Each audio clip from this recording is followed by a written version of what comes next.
Stream is live.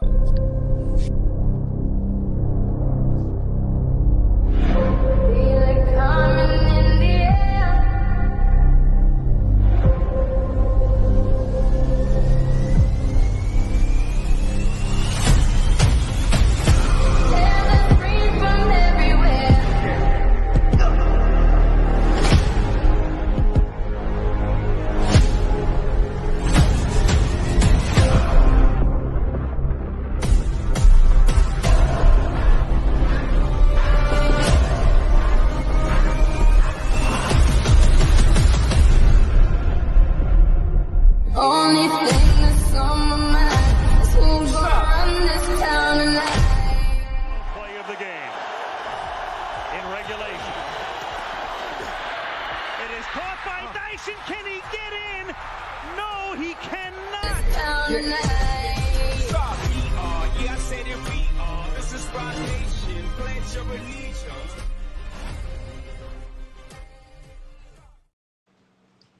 Oh, welcome to the Halloween edition of Goal Line Stand. As always, Michael Washington here with Justin Arth and Pooh Shiesty Daddy. That's Krish for you who don't know. Krish, I told you off air I was going to lead with this. So Justin and Deb, I got to tell you this real quick, and Deb's with us as well. Hey, so the reason he mentioned that is primarily because in the network chat, he asked or told us that he just found out that crack and marijuana were two different things. And then 2 weeks later, he put in the chat that he found out mushrooms and marijuana were two different things. So here at Shady Sports, we do not condone the usage of drugs. You should not do drugs, period. But Pooh Shiesty Dad over there apparently found out that those are two different things. So it's kind of an ongoing joke in the chat, and I don't know why Krish wanted to give himself out there like that, but Krish, yes, they are two different things, I promise you. It's a learning experience, man. I'll learn the older I get. Maybe, yeah, I'll learn. Don't worry. You should learn how to bet better. Anyways, going on.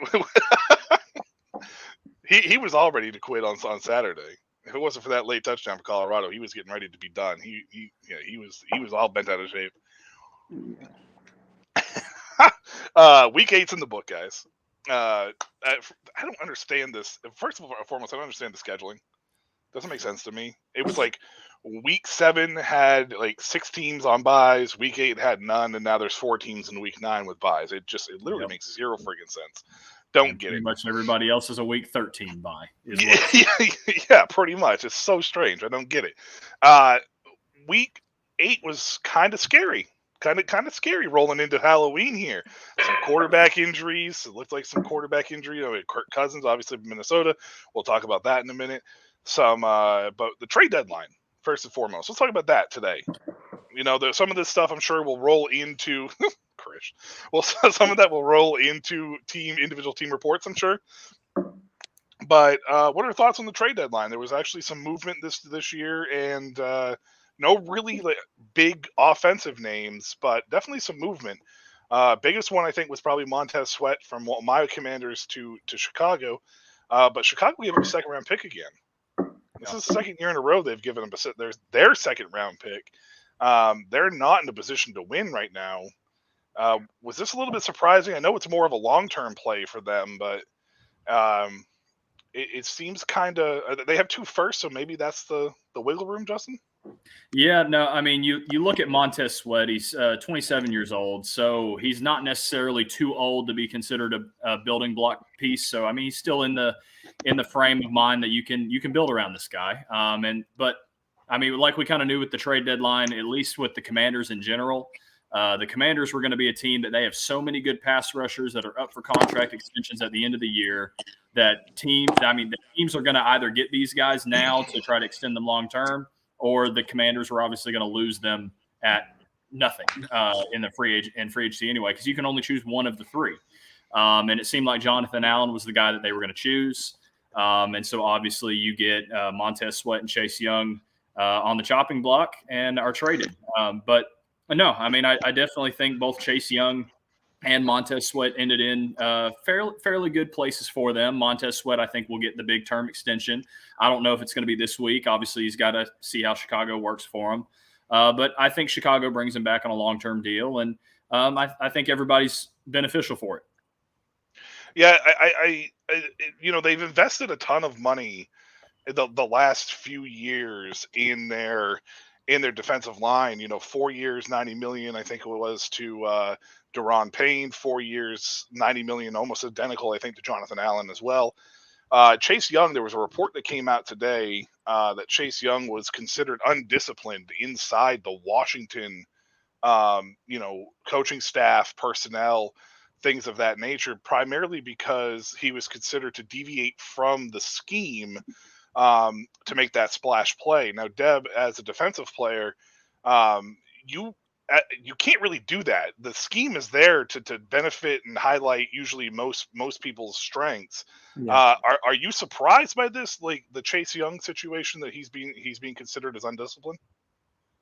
Very surprised, especially from somebody who he came in, hot guy. He was the first, I believe he was the first round guy. So, yeah, it's kind of crazy to see someone like that to say the least. Is somebody saying he's undisciplined. I think it's crazy. Yeah, I get to watch a lot of Chase, and it just didn't feel like he was really involved this year. I don't know if he was just trying to get out of Washington, which, Yeah. I mean, you heard Jonathan Allen's comments back in week 7. Chris, or do you want us to refer to you as Pooh Shiesty Dad? I don't know what you want me to refer to you. No, okay. Chris, Sweat and Young, these two moving on, does it surprise you at all? Sweat, no, because I know Sweat wanted out. Young, kind of. I'm kind of mad that they didn't get a second-round pick for Young, because I know he's worth more than a third round. But other than that, no, not at all. Well, I think the key here was that Sweat garnered a higher demand because he has better production this year. He has 6.5 sacks so far this year. The entire Chicago Bears defense has 6.5 sacks. So he's already their leading sack leader over there in Chicago. So I wish them both the best. I'll get to my individual team report. We do have a special guest tonight, Shane Anderson. He's been with us in the chats. Coach Shane Anderson of the Mississippi. Is it the Mississippi Raiders or Mississippi Valley Raiders? What is it? Mississippi Gulf Coast Raiders. Gulf Coast Raiders. So he is with us today. He's been in the chats chatting it up with us and wanted to come on and share his knowledge here. We were talking about the trade deadline, Shane, right before you came on. Any surprises that you saw so far with the trade deadline? I would say the biggest surprise to me would more so be that the moves that weren't made than the ones that were made. I kind of expected to see a couple of wide receivers garner a little bit more attention, like Mike Evans, stuff like that. But I know you guys were just talking Chase Young. That's it's a great pickup for 49ers. You know what I'm saying? Having Bosa on one side and Chase Young on the other, it's pretty great. Well, let's not forget, too, they did trade for Randy Gregory, too, like a couple of weeks ago as well. And, they have Arik Armstead on there, who basically made DeForest Buckner.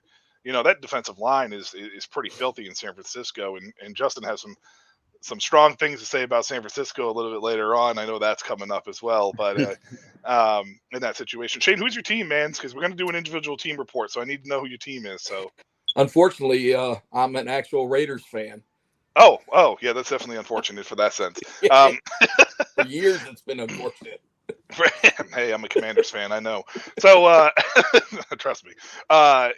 Justin, are you surprised? Shane brought up a good point that he was more surprised at the fact that it was the people who didn't get moved that had been kind of on the chopping block, whether it was Mike Evans, Jerry Jeudy, Cortland Sutton had been a name had been tossed around. The big one for me was Jalen Johnson at the cornerback position. Chicago is in that weird stage where they're not contending. I don't think they're contending anytime soon. Yeah. Were there any surprises of names that didn't get moved or teams that didn't make moves that you thought should have made moves? Yeah, I mean, you go look at the Raiders and you look at what they've got on the table. No, I mean, at the end of the day, teams were at this trade deadline seemed like it sneaked up on guys. I mean, because for me, I forgot he was even trade deadline season. Now that it's 18 weeks in the season, week 8 is the trade deadline. I don't know. Maybe we need to push it back by a week or two, so teams are really contenders or pretenders at that point. But no, I mean, yeah, you look at a bunch of different teams that could have traded guys. I was maybe a little surprised that the Vikings let go of Ezra Cleveland. Oh man, they in a way made a buy now move. Or win now move of trying to get a guy to stabilize the quarterback position, Josh Dobbs, but then went and then traded Ezra Cleveland, who started 42 of your last 44 games at guard. Just a little iffy there, but no. I mean, you look at Devontae Adams, probably could have been dealt, but obviously the Raiders don't want to. Devontae Adams probably wants out. No, I mean, there's a lot of moves that haven't been made, and I think this kind of sets up the offseason for maybe some silly season.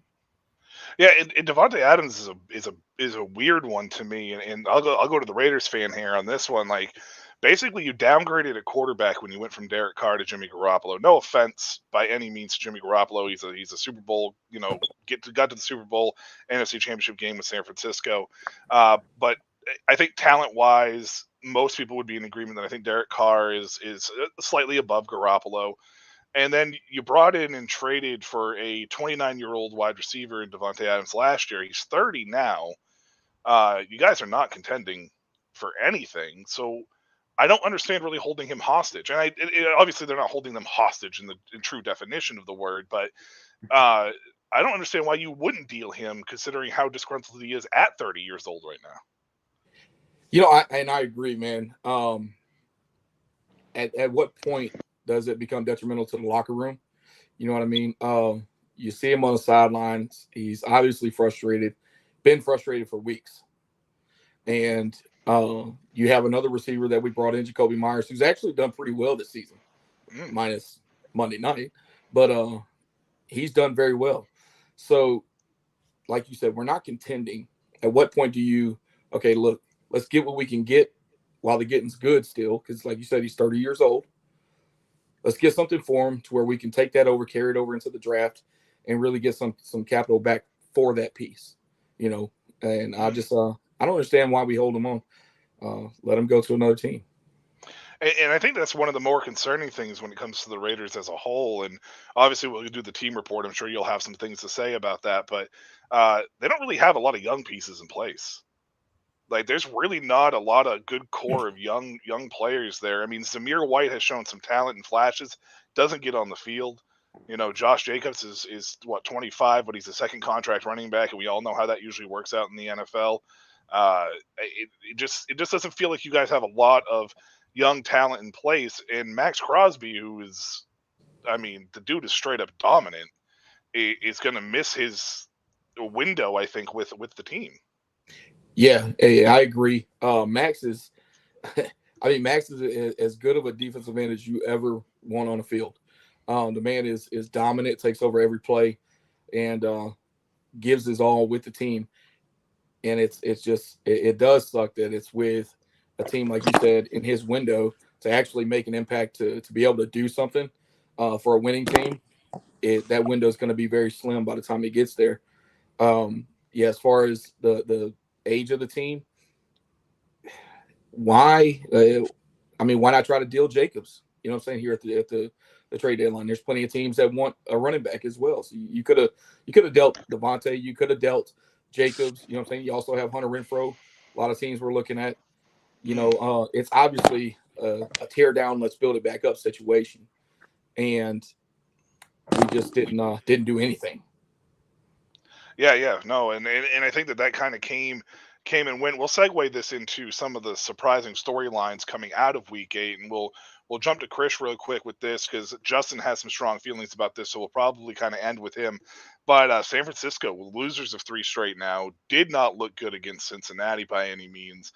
Cincinnati's kind of hitting their stride. I know that Alex, he's not here right now. I'm sure that he's ecstatic with them hitting their stride, and I'm sure that Kenyon, who as a Browns fan, is not so happy. But I love feeding into that inner rivalry, man. But Chris, the 49ers, man, what do you feel like is a big piece? Because honestly, the trade for Chase Young is a great piece for them, but I feel like defensive line was a strength, and they added to a strength and not necessarily a weakness.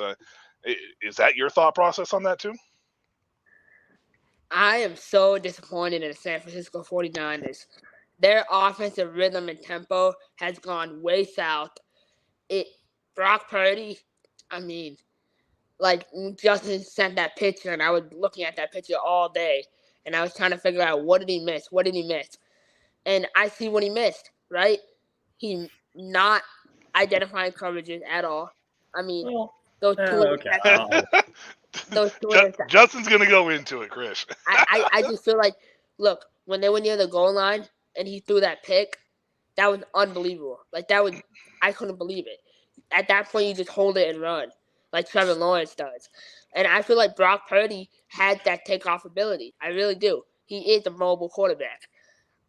He's obviously more of a pocket passer, but they need more receiving talent with Debo out. But my bad. You good for him? Uh-oh. And we lost Chris for a minute. Well, Deb, we'll piggyback off what he was just saying with Debo real quick, man, because obviously Debo being out, he's not their best receiver. Their best receiver is Brandon Ayuk, but Debo is one of their more talented playmakers, if not the second best behind Christian McCaffrey in that sense. Is it just that this offense is too one-dimensional without Debo because it's just CMC, or is there more to this than what is being, than what we're seeing?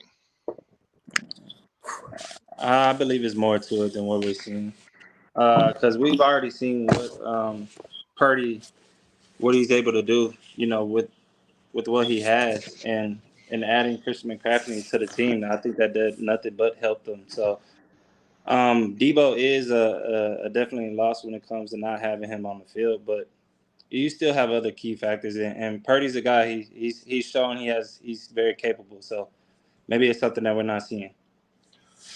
No, for sure. Chris, you're back after your little coughing fit there. You good, man? Yeah, no, I just choked on some water. But no, so I was saying, like, Purdy, I want to see more consistency. I want to see more rhythm. And I feel like we will see that coming up.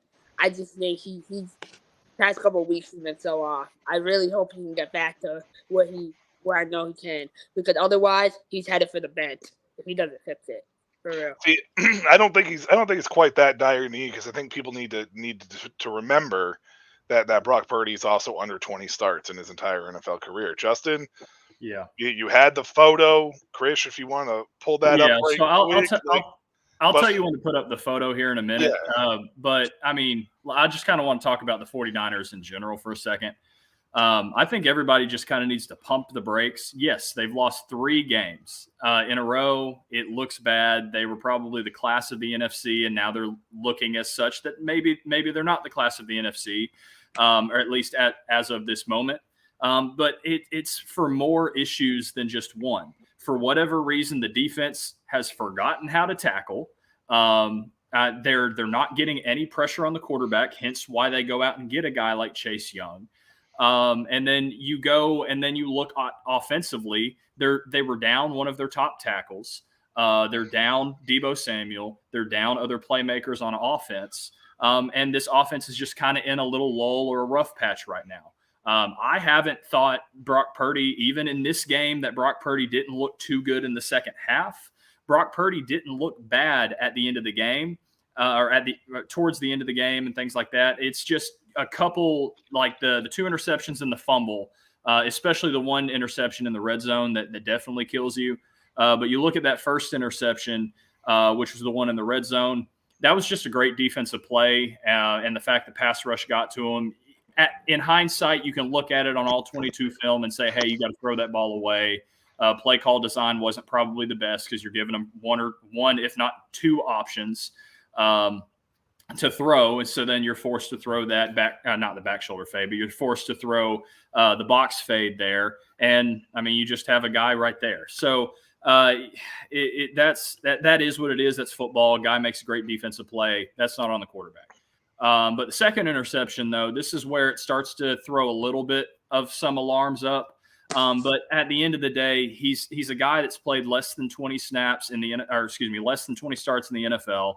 And you have some issues here where you have some guys in here that aren't playing or practicing with Brock every single practice because Deebo Samuel and Brandon Ayuk are taking all those reps. So, Chris, if you want to go and put up the photo now, I'll just kind of talk through what I saw. Now, granted, this is me drawing stuff up from the YouTube screenshot that I was watching yesterday and then drawing it up on Snapchat. So, obviously, this isn't how I would typically want to draw things up, whatever.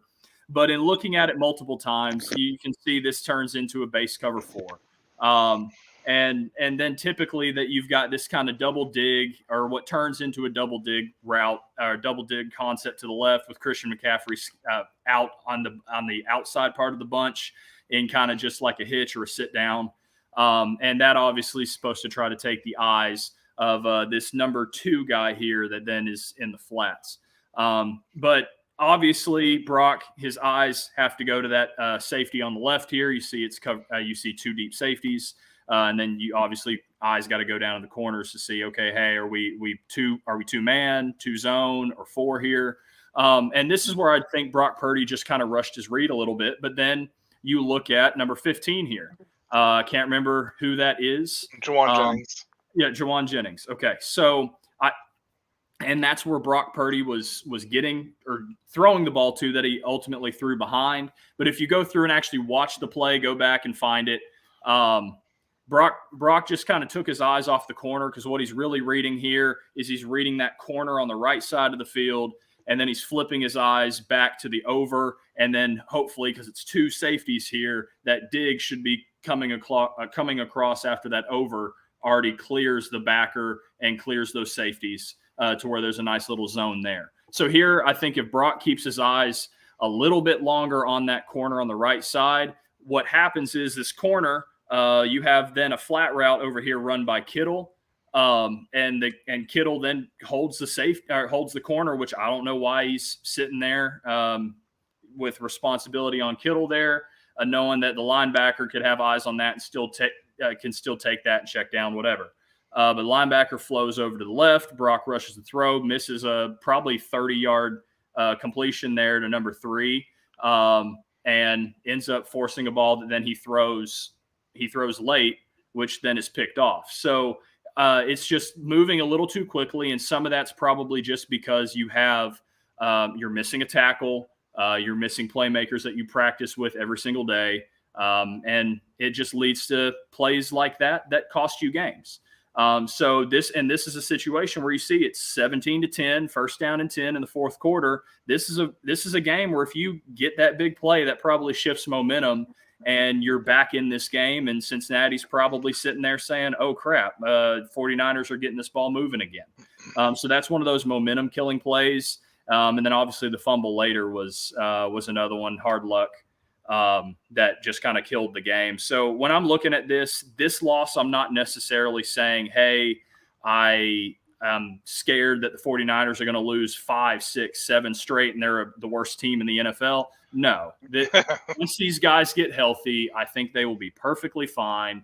But Brock started to rush some things, and that's just you got to sit the young quarterback down and say, hey, you trust what we're giving you. If you trust what we're giving you and trust the looks that we give you in practice, you'll make the plays out when it's game time. So, if I'm a 49ers fan, they'll get it right, and they have a really good chance to go out there this week and get things right. Yeah, hey, Chris, hold on. Leave this up real quick. Go back and leave that up real quick. Justin, first and foremost, I'm going to ask you as a quarterback. Yeah. If you didn't have the John Madden writings all over here and this play was here, is there anything that should tip you off that this is going to drop into a cover 4? And is this the correct play in your mind from a quarterback perspective to be able to beat this coverage? Yeah, no. So obviously your eyes first got to go to the safeties. Are we sitting 1 high, 2 high? And obviously we got two deep safeties. So obviously I'm thinking, okay, it's either 2, 4, 6.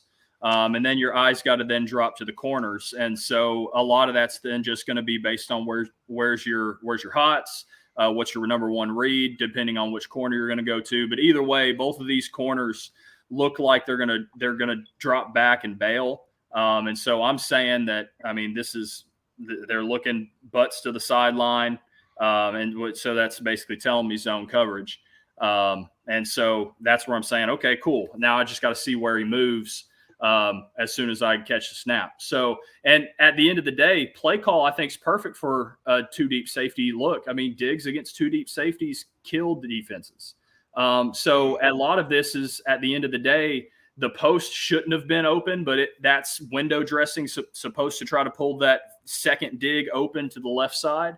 And then the over continues to try to pull the linebacker. But I mean, if the corner on our right hand side of the screen busted, and you got to make him pay for it, and Brock didn't keep his eyes on there long enough to bust him. And if not, then you're hitting it in this little place where I put the one here, where for that second dig to come on through, because then the overs already got him cleared, but Brock threw it a little too soon. And Coach, I mean, I'm going to assume that you probably agree with most of what Justin said here from this standpoint, because to me, when I see this, I see a play that's actually designed to beat zone coverage personally myself. I mean, do you agree with that assessment? No, 100%. I mean, like you said, the first thing you want to do is look at the two high safeties up there. And then he gave the key point, what I'm saying, when he said the butts are facing the right away, what I'm saying, that's his zone coverage. That outside linebacker shifts over, Kittle's going to sit right there, and that's easy pickings all day. What I'm saying? Easy, quick yards. And if the DB doesn't go back, well, then you got the outside shoulder on the two route over there. So, I mean, this is if you want me to be honest, I'm like, oh, thank God we're about to just get good yards here. No doubt. Yeah, you're never thinking when you're looking at this that, hey, we're turning the football over here, if this is the look we're getting. Right. All right, Chris, you can go ahead and take that down, my man. I just wanted to get perspective from a QB in a coach spot there to get an eye on it, because that's what I saw too. I'm not as well versed, but I mean, obviously hearing the knowledge is always fun and awesome to hear as a whole. Deb, do you have anything you want to add to the San Francisco 49ers? We talked a little bit about Debo not being there and whatnot, but to me, I feel like the weak point of this team right now is probably the secondary. And as a secondary player, I'm not sure if you necessarily agree with that or not, but I want to get your thoughts on that. Yeah, I can agree with you when it comes to the secondary.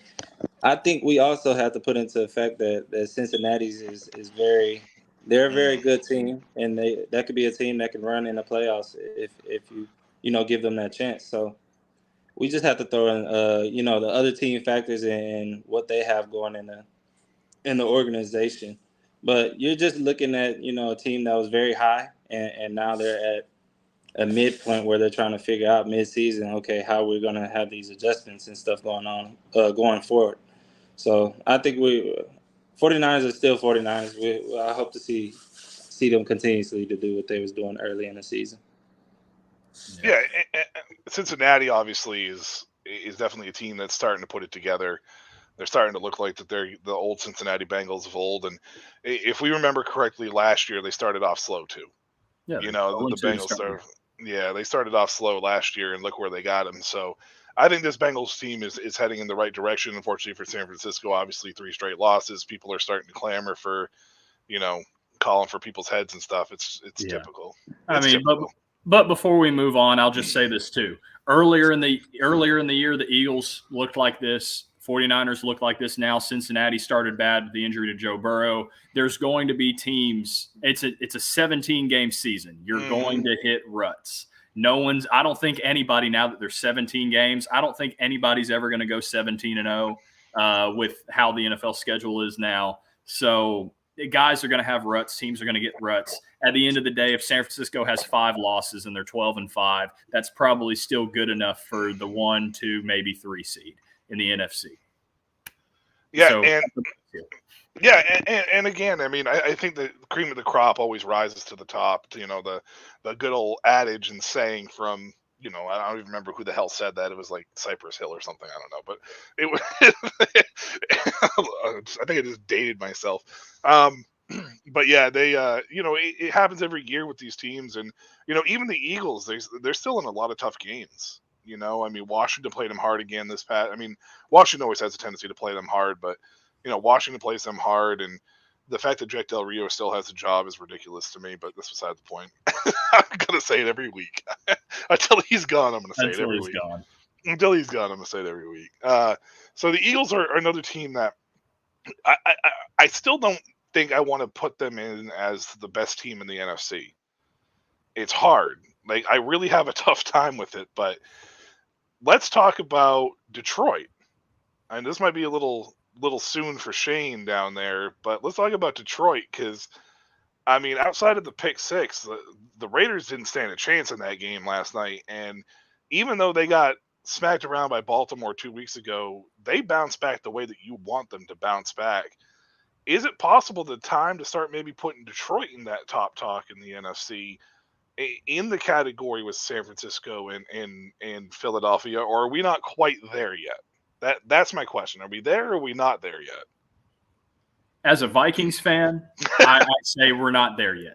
But as a football guy through and through, I think the 2023 Lions are a team to not necessarily to look at as a gold standard of the NFC, because I think the NFC just in general is very weak this year. And every team is beatable. Every team has their issues.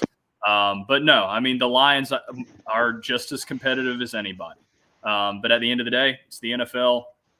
It's any given Sunday, right? So Lions, I think they're one of the better teams in the NFC. And each week they got to go out and continue to prove it. And I think they're doing that, and especially with a bounce back win like that, even though it is against the Raiders. Sorry, Shane.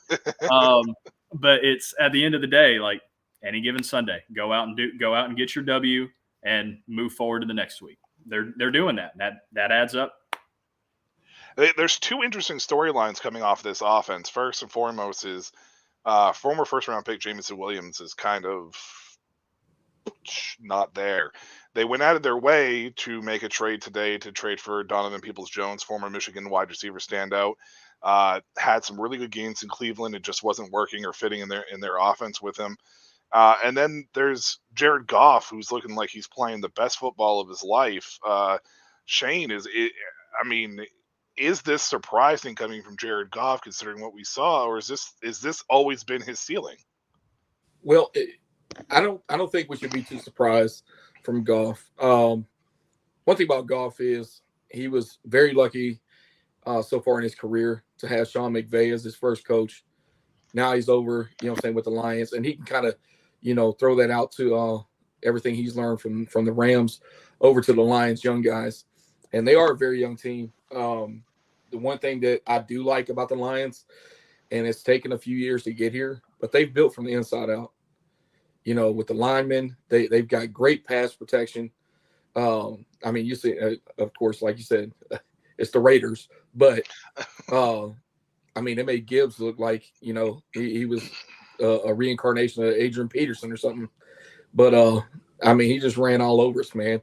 152 rushing yards, and then you throw almost, another 50 in receiving. It's going to be hard to beat a team like that. And then you turn it over to the defensive side of the ball. The pass rush with Aiden Hutchinson is there. These guys brought in Gardner Johnson, and these vets that they've got in place are in the right places. You know what I'm saying? The places that you want to have a voice as a veteran on your team. With Goff, and then like you said today, bringing in Donovan Peoples-Jones, I really feel like that's just they can stretch the field that much more and give Amon-Ra, a lot more of those easy underneath routes, which he kills. Another 100-yard game Monday night. The guy is just amazing, and I'm really glad to see the Lions being a good team again, all around.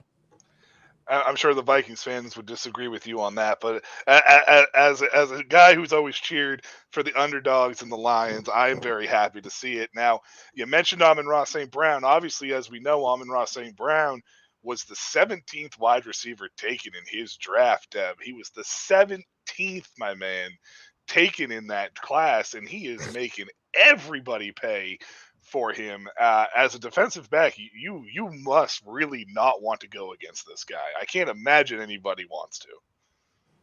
As a defensive back, I'm gonna say That is someone I exactly want to go against, but I can't speak for everybody else. But yeah, the short and shifty receivers are very hard to cover, and he's a very good receiver at what he does. So yeah, but at my take, I want to guard him for sure. Well, yeah, I mean, obviously the competitor in you and the player, and you definitely wants to. But I mean, he reminds me so much of what makes Cooper Kupp so good.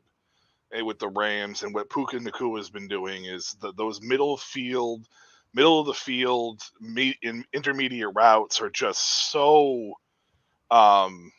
it's such a high level style of football. Like it's one thing to be able to run fast in a straight line, in your underwear or whatever when you do the underwear Olympics, but it's another to be able to go out there and just run precision routes like Amon-Ra does. And you add Donovan Peoples-Jones to that, like you were saying, Coach, like you stretch the field even further. Josh Reynolds, who's only ever caught touchdown passes from Jared Goff in his entire life.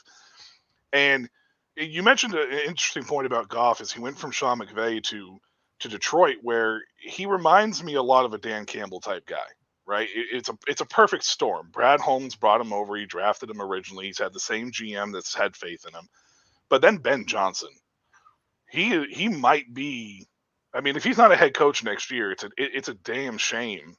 He might be one of the best offensive coordinators in football, if not the best offensive coordinator in football. And the thing with Detroit, man, is they just have Dan Campbell guys. Everybody, Alex Anzalone's playing at top level, and they drafted Jack Campbell, and they've been drafting really well. I think Brad Holmes has done a fantastic job for everything that he's done, and drafted some guys and put them in places that they can succeed. As much as you hate to say that, the Vikings fan over there in the corner, but but that's what I was going to say too. I mean, the only thing Coach didn't say over here was Dan Campbell. You got a coach that reminds me a lot as the other side of me as a Falcons fan. So when we had Dan Quinn, guys want to play for him. And when you have guys that resemble your head coach and that want to play and ball out for your head coach, that's good. That's winning football. That's culture.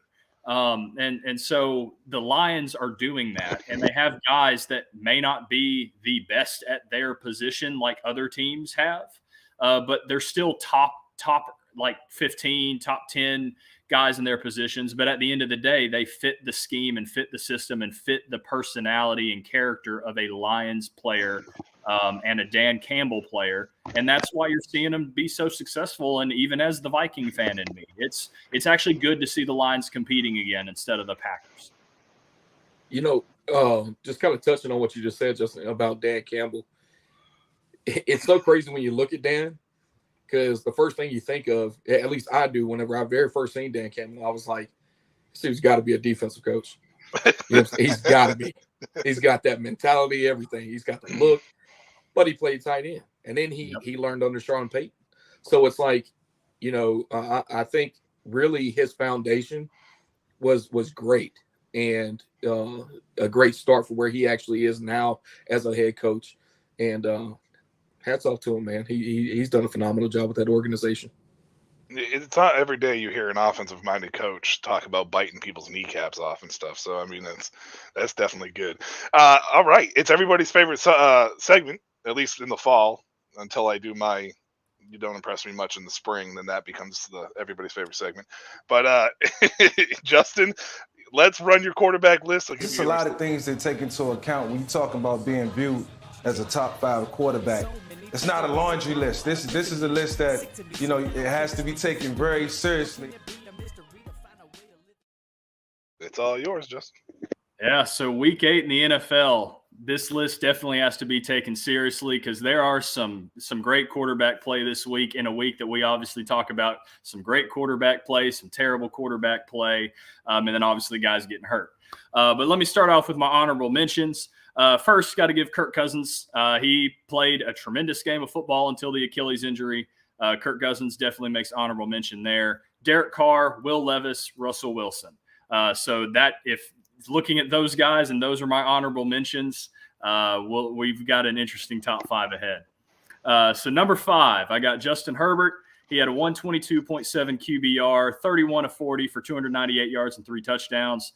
I mean, obviously the injury to the hand on his non-throwing hand, but still, Justin Herbert came back out, played a good game of football, and that's why he's number 5 on my list. Number 4 on the list, Jalen Hurts. Yes, I do think Jalen Hurts was bailed out plenty of times by A.J. Brown, and that's why I am starting to lean even more so towards A.J. Brown being the league's MVP this year. But Jalen Hurts, number 4 on the list, still played some good football this week. 135.8 QBR, 29 of 38, 319 yards, 4 touchdowns. He did start slow, and that's why he's number 4 on my list. And number 3 on my list is the guy that I think outplayed him in that game, Sam Howell. Sam Howell, 114 QBR, obviously lower than what Jalen's ended up being. Went 39 of 52 for 397, 4 touchdowns and an interception. At the end of the day, the interception was it was a ball that was maybe a little too high, but at the end of the day, that hits receivers' hands. It's catchable. Receivers got to at least make a play to pull that down instead of popping it back up in the air. So I'm not necessarily fully giving him credit or blame for the interception. But Sam Howell, I think, outplayed Jalen Hurts in this game from start to finish, and that's why he's number 3 on my list. Number 2, you can't go wrong with the Dallas Cowboys, I guess, and Dak Prescott. Dak, number 2 on my list, 133.7 QBR, 25 of 31 for 304 passing yards, 4 touchdowns and the interception. Dak's starting to put together some good football, and the Cowboys are making some noise, but the real question is, are they ready for the Eagles next week?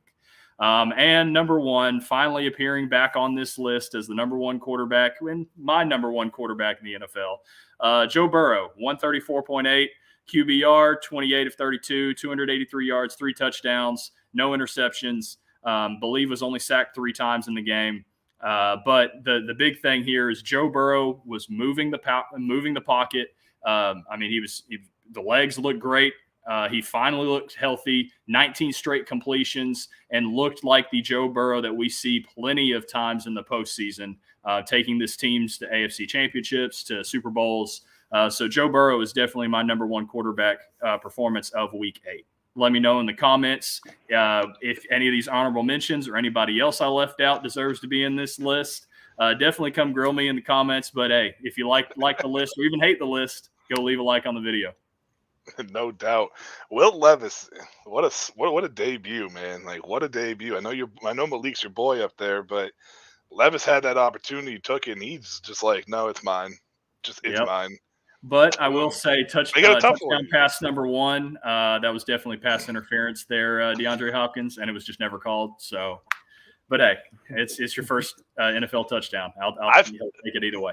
I feel like this year, man, the 4 of us could easily turn a 2-hour show in on just how bad the officiating has been alone. And I'm literally one of those people that don't ever like to bitch. I never like to bitch about the refs. Like, it's just not something I've ever done.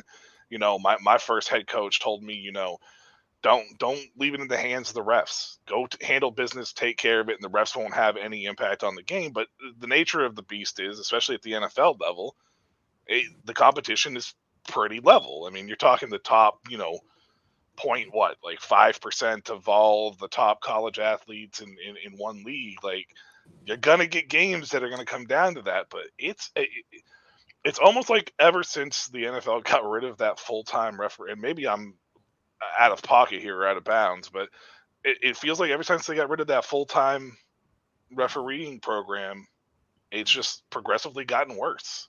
Yeah, I agree.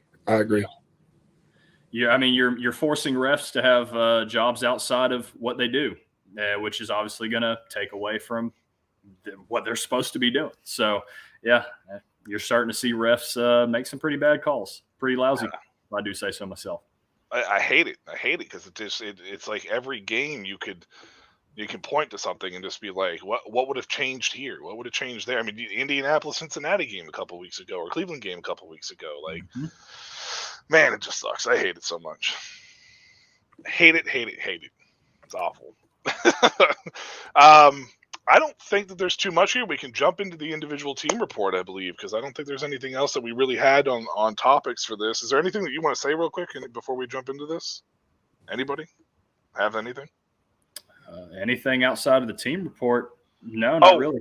There actually was one thing, Justin. You said you had a unique perspective on the Sam Howell situation. Was it part of your QB list, or was it? Well, yeah, I kind of hinted at it at the QB list, but I can run over here to my Eagles Commanders thing. I mean, the biggest thing is I think Sam Howell definitely continued to play some really good football, and obviously the young quarterback, he made 2 key mistakes in the game that cost him the game. I mean, missing that wide open seam on a 4th and short play, because his eyes immediately went to the check down saying, hey, we only need 2 yards to get the first down, so I'm going to take my eyes short now to try to get the easy screen or easy dump off for the first down. Defense knew what that was coming, so if you go back and look at the film, unfortunately, you got a seam route running wide open down the field that if you take that, hit him in stride, give him a little hole shot, that's a big play, if not maybe a touchdown, because I can't remember where they were on the field at the time. And I mean, then you look later in the interception. I'm not putting a lot of blame on him for that. He put it in the receiver's vicinity, in the receiver's hands, kind of goes through the hand, and goes straight to the receiver's chest. But at the end of the day, two kind of key mistakes that kind of forced the Commanders to lose that game. But at the end of the day, I still think he played better than Jalen Hurts. Yeah, I primarily have been bringing up Howell, a lot lately, and it's primarily because there's a lot of people calling for his head, and it's like he's got less than 10 NFL starts. Yeah. His numbers, again, I mentioned a little bit last week, are better than Peyton Manning's through the same amount of time. Not saying that he's Peyton Manning or anything like that, but the numbers are better. And I know it's a little bit different of an error, but it's like I don't remember Peyton Manning in 1998 ever getting his head called for after the first 9 games. Like it baffles the hell out of me in that sense and whatnot. Deb, we're going to start with you first because I want to get your take on what happened this week with Houston and Carolina, because it was a tough loss. Well played game from both rookie quarterbacks. This was rookie 1 versus rookie 2, and Bryce Young and CJ Stroud. Unfortunately for your Texans, only 13 points and gave Carolina their first win of the season. I think we're looking at a very sad case. Like you said, a well-played game from both of the quarterbacks, other than the fact that Stroud only threw for 140 yards. So I think it was all across the boards on offense. It just didn't look too great. And Bryce Anderson, we made him look very good. So, we gave him their first win, and it's a very bad case because I had us winning this week. In the playoff, the playoff runs that I betted on, it's a bit iffy now. We'll have to see how it goes. I wouldn't say that. I in this game, because I've looked at film probably more this week than I have in the last couple, just because I've finally had more time on my hands. But I look at the Texans and I'm like, y'all are fine. You weren't productive in early downs this game. You decided to try to run early downs here, kind of take shots on early downs, and then you got behind the chains, and then you're trying to force CJ Stroud to bail you out 100% of the time, which he's not going to do when it's 3rd and 16 or 3rd and 8, 3rd and 9 every single drive or every single time you get to 3rd down. So, Nico Collins wasn't really too involved this game. I think you got to get Nico Collins back involved in like RPOs and screens, getting the ball in his hands, allow him to start doing things, especially in early downs, and the run game will come back to you and all that. So, the Texans, I think, are fine. They just kind of need to find a true identity on early downs and stay behind the chains. It's like one thing my offensive coordinator said in college: what's the best play for 3rd and forever? Don't get in it. So you can't get behind the chains early and give yourself a 3rd and forever. Just a quick little update for anybody who cares. It's 10-0 in the 3rd inning. Texas Rangers over probably the least watched World Series in MLB history. Not for any particular reason. I just think MLB does a terrible job of marketing their stars.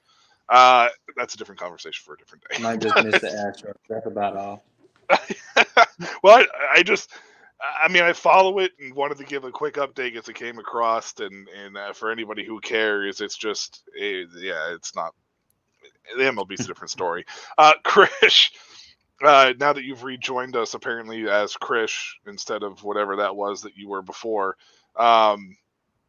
the Patriots, tough loss this week against Miami. What are your thoughts, man? Well, our next 4 games are very winnable, so I'm keeping hope. Ouch. I'm keeping hope. If we lose one of the next 4, I'm out officially. But So even if you go 3-1 in the next 4, you're out. You're losing this week, pal. I don't know, man. I'm not scared. I'm not scared at all. We're 3-point favorites at home, but I know the home team gets 3 points automatically. But still, I'll take. Unlike Deeb, I know Debo said that he bet on the Texans. I bet real money. You know what I'm saying? Like, I bet real money. So I put a lot of research. I put a lot of research and heart into this, and I'm betting the Patriots on the money line and the spread. That's how confident I am. Sam Howell, man, he goes to die this game. So it's gonna be great. Ramondre is gonna have an insane day. Ramondre Stevenson might go over 100 yards this week. That's how confident I am. This Miami game's in the back burner. I'm not, I don't even want to talk about it because I expected us to lose. Mac played horrible, but we'll get back. And you know what? Offensive line doesn't do him any favors anyway. So he's like Shedeur. Him and Shedeur are basically the same. Still 32nd in the league against the rush. Hey, Chris, what's the status of your offensive player of the year? What's he gonna do this week? I mean, look, yeah. Well, wait, no. Both the training don't table. count. Normatech.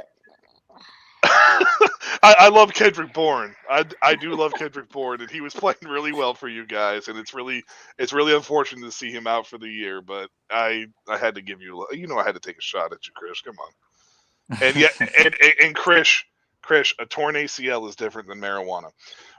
Shane, very much so. We talked a little bit about the Raiders, man. What's your report from a fan standpoint here? I mean, really, man, it's not much good, that's for sure. When you go into halftime, your quarterback has one of the best receivers in the NFL, and then he doesn't have a bad backup either in Jacoby Myers, but there's 0 passes caught by a wide receiver at halftime. That's a problem. 10 for 21, barely broke 150 or 120 yards passing, and still out of those 10 completions, only 4 went to a receiver. And 2 of them went to Hunter Renfrow, who they haven't used all season, it seems like, except for the last, maybe half of the last week's game, and then this one. But the one thing that I did see, and I wish they wouldn't have went away from it a little bit, because I would have liked to seen him get some more carries, even though he still had 15, was Josh Jacobs. He looked early on like he was running really well. Like Justin was saying earlier, I think it was about the Commanders, and getting, that not putting your team in a bad position, 2nd and 3rd and long and stuff like that. Jacobs, multiple times in the first quarter, would have the Raiders sitting at 3rd and 1 after they gave it to him twice, and they just, would mess it up. And I mean, you just have to take advantage of those situations. The coaching so far, I'm not enjoying at all. So, I mean, hopefully we make some big changes. That's pretty much what it is with the Raiders. The recap every week is looking forward to the draft. That's all I can really give on that. But yeah, defensively, man, we got gashed right up the middle, even on the outsides too. We just gave up way too many yards. I mean, if I'm not mistaken, I think Jared Goff had like close to 225 yards at halftime. That's crazy. How do you expect to win against a team like that? And no wonder Gibbs had the yardage that he did. When the passing game is working like that, the run lanes are going to be wide open, because you're sitting there having to cover all the way back, with all the linebackers and everything. They just ate up the defense, and they did it with precision. And it's we got to make improvements, man. We really do. And I really feel like that's not going to be coming from getting a 35-year-old player. We need to start making some draft capital investments. There's a couple things that I want to come out of that report real quick. First and foremost, I had 2 winless teams left in all of my fantasy leagues, and I am on like a 6-year streak where I've never had a team that's gone winless. And I play in like 30 leagues, 40 leagues. Like I'm in a ton of leagues. So the fact that I haven't had any winless teams is amazing. I had 2 winless teams going into this week, and I was playing Devontae Adams both leagues. Thankfully, as much as I hate to say it for you Raiders fans, because of the game he had, I won both games. I no longer have any winless teams, but now I can go ahead and lose the rest of the year and not care. I mentioned young players earlier. Max Crosby, Divine Diablo. Really like Divine a lot. I think that he is a very key piece that you can build around on that defense, especially at that middle linebacker position. But like you said, draft capital needs to be important.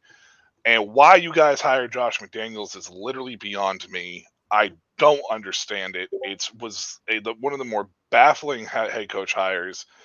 This is the second, and I'm going to say it, this is the second failed attempt at him at being a head coach. I don't think he'll ever be a head coach again in this league, and nor does he deserve it, in my honest opinion, at this point in time. Because I agree. It's a failure for you guys. I hate to say it, but he's still there, and maybe he turns it around, but I don't have any hope at all in him turning that around. So, yeah, and it's what's up? No, go ahead. Go ahead. Speaking on the coaching, I mean, when we very first hired him, you know, that was the first thing I thought of. I was like, first off, players that play under him don't want to play under him. You know, and that's not just from Las Vegas, that's Denver. And you know what I'm saying? He's got that reputation. He's not a player-friendly coach. And I'm not saying coaches have to be friends with their players. By no means, that's not what I mean. But, you know, you want to have a good rapport with your playing staff, with your playing roster. But it's terrible, and everywhere he's been, it's not a good report. You know what I'm saying? Back with him, and really the person I was hoping that we would go after instead was the guy that you guys brought in, Eric Bieniemy. Yeah. And you know, an in division rival. You know what I'm saying? And he had a good track record with the Chiefs, and I wanted to give him a shot, see what he could do, see what he could bring. You know what I'm saying, to the table. But yeah, I feel like we're back to the drawing board next year all over again. One positive thing I'll say out of that is if we're able to get a high enough pick to be able to get one of those top tier quarterbacks in the draft, at least they're not coming in under the knowledge of knowing that my head coach may be gone next year. Yeah, and that's going to be the key thing with that as well is to see what happens with that if McDaniels does end up losing his seat, which I think most people are expecting it will probably happen. And I did want to mention real quick that not only did Jahmyr Gibbs do with what Jahmyr Gibbs did last night, but Jahmyr Gibbs did it behind basically a patchwork offensive line, and you guys still on the interior of your D line couldn't stop him. So definitely some issues to work out there in Las Vegas for sure. We could just get over 21 points one week. I just want to see it one time. Just once. Speaking of over 20 points, the Indianapolis Colts again scored over 20 points. Still the only team in the league to do it every week. Justin, obviously Kirk Cousins, big story coming out of Minnesota. Jaren Hall has been announced the starter for this week at least. Yep. They just did trade for Josh Dobbs, who had some starts in Arizona. That was a little bit of a shocking trade. I don't think a lot of people necessarily expected that trade to happen. But you guys have Jaren Hall, you got Nick Mullins who can come back in week 10. Yep. Do you feel, and it's hard to say this because you guys did beat Green Bay, but do you feel that maybe this franchise now or team might just run with Hall and see what you have with them regardless of the outcome heading into the season? It's hard because the NFC obviously is wide open like we talked about. Yeah. But let's realistically speak here. Yeah. So, I mean, when you look at Minnesota, obviously Kirk Cousins played most of that game. So the win is on Kirk Cousins. You 3-game winning streak. You're 4-4. You're second place in the division. And you're looking pretty good in terms of getting Justin Jefferson back here in a week or two. And then obviously Nick Mullins would be coming back here pretty soon now that the Cousins injury has happened. But no, I mean, this definitely dampens the playoff hopes for sure. I know there was rumors going around saying that Jameis Winston was a guy that Minnesota was trying to get the deal done for earlier today, and they couldn't get it done. I mean, I obviously, knowing the NFL trade deadline was coming up, knowing we would be talking about it afterwards, but I still kind of made my own list. I mean, I even threw out guys like Carson Wentz or Colt McCoy as free agent guys that they could maybe even give a shot to. But in reality, I was thinking you run with Jaron Hall until Nick Mullins comes back, and then Nick Mullins would probably be your guy because you at least have experience of him playing actual football games in San Francisco and playing fairly well at times.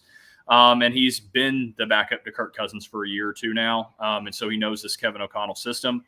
But no, I mean, at least for next week against Atlanta, which I will be at, you get Jaron Hall making his debut, and you see what he has. And then at that point, Josh Dobbs has now been able to digest the playbook. At the end of the day, the dude, I mean, I'm happy for him because I know the guy personally, but the dude's a rocket scientist. He's a part-time NFL player, part-time NASA astronaut, essentially. So Josh Dobbs is being brought in to play if he needs to, but be a mentor to Jaron Hall or help out if at all possible. But then you even look at what Kirk Cousins has already been doing already. Like, obviously he'll be out for the surgery, but he was already at like a kid's Halloween party this morning for the Vikings. And he's already said that he wants to be involved in every quarterback meeting, like he was going to be starting the games and doing everything to help Jaron Hall and to help Josh Dobbs and to help anybody that's ever going to be in that quarterback room. And that, I mean, similar to what you're seeing with the Jets and Aaron Rodgers, that's a big boost to a team. Now, obviously, Aaron Rodgers has even now reached out to Kirk Cousins, so maybe we can sprinkle some of that magic pixie dust onto Kirk's Achilles, and if we're in the postseason contention towards the end of the year, maybe there's a comeback. But at the end of the day, I think both of them are done for the year. But no, I hate it because yes, the Vikings are 4-4. But this defense is finally coming on strong. They're finally starting to get this Brian Flores scheme kind of ingrained in their system. This is, I think, a better defense than last year's defense. The offense is better than last year. It's just the record to this point hasn't been good. But you were finally starting to turn a corner. But typically the way the Minnesota Vikings do as a franchise, as soon as your hopes start rising, they crush it to smithereens. So, I mean, it sucks. But I think there's a good chance that even with Jaron Hall, they can go quote unquote upset Atlanta this weekend. And then that kind of segues me to my hometown team and second favorite team, the Falcons. I mean, I really don't know what to say about this team. You lose Grady Jarrett for the year. That's massive. I know they made a trade for a defensive lineman today. And I believe he was with Philadelphia. So you get him in. Hopefully he can help the pass rush there, which has actually been fairly good for Atlanta this year.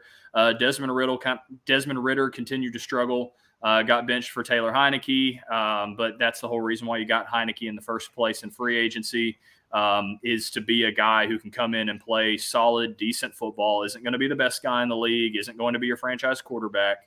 But he can come in and play if Desmond Ridder wasn't the answer. And as of this point, Desmond Ridder needs to continue to grow. I'm not completely sold that they need to go find a new quarterback. I think Ridder still maybe has a chance, but for the time being, Heineke gives you the best chance to win. And so that's the way the Falcons have to move forward. And then obviously, because the Falcons played the Titans, I'll touch on my own personal thing with Malik. Stop booing the kid. It's a drop snap. Will Levis, I'll give you all the credit for playing as great as you did. One of those touchdowns on Malik's high school teammate, AJ Terrell, should have been PI. But at the end of the day, Will Levis, I think, does add a dimension to this Titans offense that Malik I hadn't been able to show so far, being able to truly stretch the ball downfield. But at the end of the day, that's one good week. Nobody's really seen Levis play. Nobody has the tape on Levis in the NFL, and it's like what we see with like pitchers in Major League Baseball that come out and make 2 or 3 or 4 really, really good starts after their after their debut, and then kind of get on a good roll. It's once teams have film and numbers on you that they start to adjust. And how are you going to adjust to when they know what you're going to do? So there's still a lot to be seen of Will Levis. And I do think they're in a world here with Tennessee that Malik Willis and Will Levis will both play this year and help the Titans. So, no, I mean, I think going back to Minnesota, Josh Dobbs, great addition for what he can provide to this team. And he's played solid football for Arizona. Atlanta, need to figure out your quarterback situation. But both teams are kind of iffy going into a game that I was excited for. Now I'm like, oh, now it's going to be a little iffy here in Atlanta.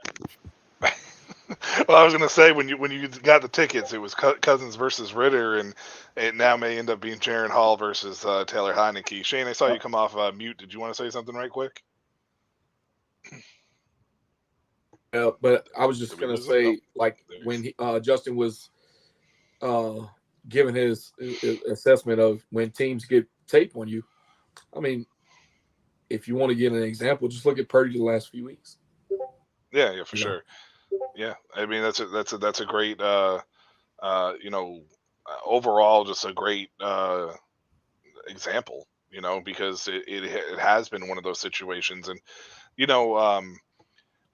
for my Commanders, for the team report with my Commanders, played Philadelphia tough again, like we always do.